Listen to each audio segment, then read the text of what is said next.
మీకు జన్మ ఇచ్చినందుకు భగవంతుని యందు భక్తిని ఈ దేశము పట్ల ప్రేమను ఈ జాతి సంస్కారం పట్ల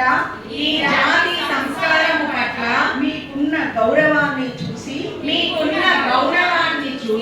నా మనసు ఎంతో ఆనందిస్తున్నది. తల్లి తండ్రి గురువు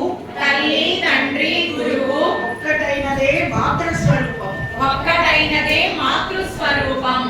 మీ ప్రవర్తన మీ ప్రజ్ఞ అంకిత భావము సమాజ సేవ దైవ భక్తి మిమ్ములను చిరంజీవులను చేయాలని